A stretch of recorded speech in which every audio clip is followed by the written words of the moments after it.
महाराष्ट्र में नई सरकार का गठन हो गया है और एकनाथ शिंदे ने मुख्यमंत्री पद की शपथ भी ले ली है। तो देवेंद्र फडणवीस ने डिप्टी सीएम पद की शपथ ली। सीएम एकनाथ शिंदे ने कहा कि चुनाव के दौरान शिवसेना ने भाजपा के साथ मिलकर मोदी के विकास कार्यों पर चुनाव लड़ा और जनता ने आशीर्वाद भी दिया, लेकिन इसके बाद उन दलों के साथ गठबंधन किया गया जिनका बाला साहब ठाकरे ने आजीवन विरोध किया और इन दलों की विचारधारा हमेशा शिवसेना के उलट रही है। बीते 2.5 साल में इन दलों ने सरकार के साथ रहकर भ्रष्टाचार किया है। पिछले 2.5 साल में ना कोई तत्व था, ना विचार, ना गति। यह सरकार सिर्फ चालू इंफ्रास्ट्रक्चर को बंद कर रही थी। वहीं डिप्टी सीएम देवेंद्र फडणवीस ने भी पूर्व सरकार को निशाने पर लिया और अब महाराष्ट्र में विकास के नए आयाम लिखने की बात कही है।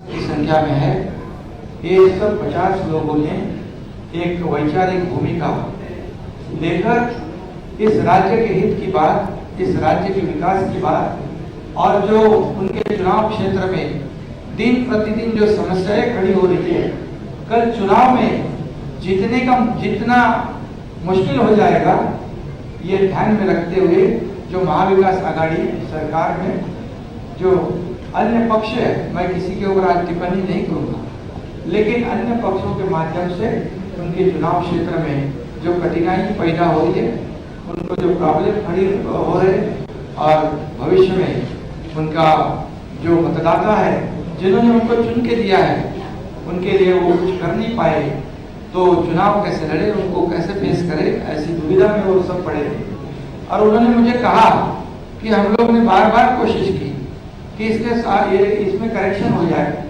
जो हम लोग पहले अलायंस में चुनाव लड़े थे, शिवसेना और भारतीय जनता पार्टी, ये नेचुरल अलायंस है, तो नेचुरल अलायंस के खिलाफ होकर हम लोग ने महाविकास आघाड़ी दी है। चालू इंफ्रास्ट्रक्चर के प्रोजेक्ट्स को बंद कर रही थी। जो सरकार लगातार भ्रष्टाचार के आरोपों से लिप्त थी, जिस सरकार के 2 मंत्री मनी लॉन्ड्रिंग में जेल में गए, दाऊद के साथ रिश्ते, इसका आरोप मंत्री पर लगा, बावजूद उसके जेल में जाने के बाद भी उनको मंत्रिमंडल से हटाया नहीं गया। तो एक प्रकार से पथभ्रष्ट ऐसी सरकार भारतीय जनता पार्टी ने, जिसको लगातार विरोध किया, ऐसी सरकार शिवसेना के माननीय उद्धव जी के नेतृत्व में कांग्रेस एनसीपी की सरकार चली